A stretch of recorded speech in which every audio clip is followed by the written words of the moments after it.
Ukwelezwide production angikubingelele abantu babhekene nenkinga eningi kakhulu. Kunomphethe ngizomfonela njengamanje ngizozwa kuyena ukuthi uthanda ukuba anonymous noma uzolisha igama lakhe kwi-show yethu la esithi khona ukhala ngani. Nenkinga eziningi abantu ababhekene nazo. Ake simthinte sizwe ukuthi uthini. Sizwe-ke inamba yakhe ukuthi uyayibamba yini. Hayi, into angitshele yona inkinga kakhulu. Inkinga esibhekene nazo eMzansi ziningi kakhulu. Bamba ifoni ndoda. Alo? Yebo mfowethu. Uyaphila mfowethu? Akuyaphila mfowethu, ngezwe konjani? Ngikhona mfowethu, khuluma noZwide wasehluhluwe lo weZwide production. Oh, mfowethu. Ya, mfowethu ngibonile ungibhalela la ukuthi uyathanda ukuthi sikhulume nawe kwi-show yethu la esithi khona ukhala ngani. Bese ngathi indaba inepeni ukuthi ipeni alibhali.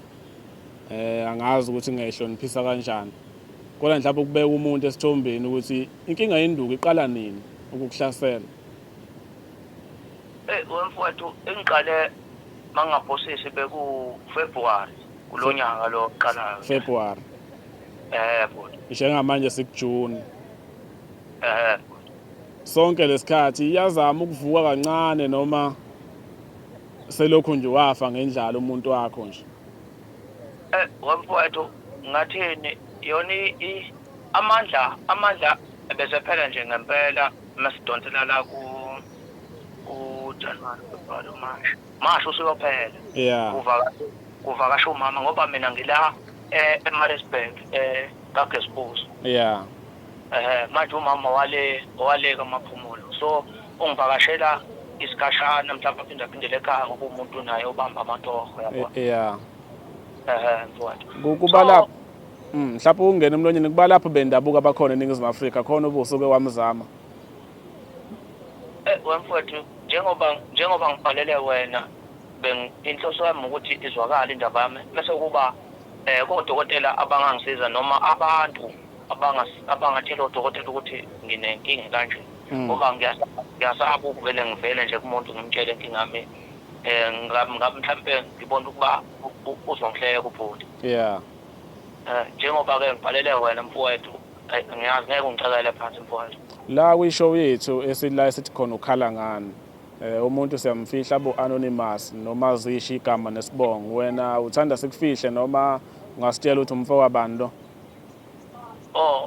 Igama nguzakhele mfowethu. Yeah, uzakhele.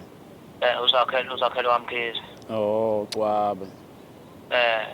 Manje ugcine nini ukuba nomuntu wakho? Ngigcine ngawo la uMashi. Mashi. La ngibona ukuthi cha inkinga iyikhona impela ngoba ngathini ngikwazile ukuqeda isiwombe sokuqala. Base kethi hayi sesidonsela kwesesibili ke kwala. Nami ngazama ukuqala ngokosikazi ukuthi mama ngiyathemba ukuthi mhlawumbe ukuthi ngisebenze kakhulu kulezi inyanga lezi yabo. Mehamba umama ngisale ngibheka mina nginuka amakhwapha. Ngize ngadownloada naloshunwa lamavidiyo wena mfowethu ngeke ngiwasho la efonini. Hayi mangithi ngiyabona hayi. Ufuna ukuzama ukubona ukuthi khona okuzonyakaza. Mfowethu kuhambe isikhathi kuyo nje inyanga ledlule ngazama ukuganga nomunye usisi laphana ngeke ngimosho ngoba ngiyahlonipha impela. Hayi mangithi ngaganga hayi ngisho ngithi ngiyamhaga umuntu umsonto eseduzayo. Hayi akusenze lutho wemfowethu. Yeah. Manje kodwa laphana kwi-message yakho ngibhalele yona ungivezela ukuthi le nkinga eqale kakhulu lale nomama ona 45 years wena usemncane ngo26. Kwakwenze njani ulale nalo mama omdala kangaka?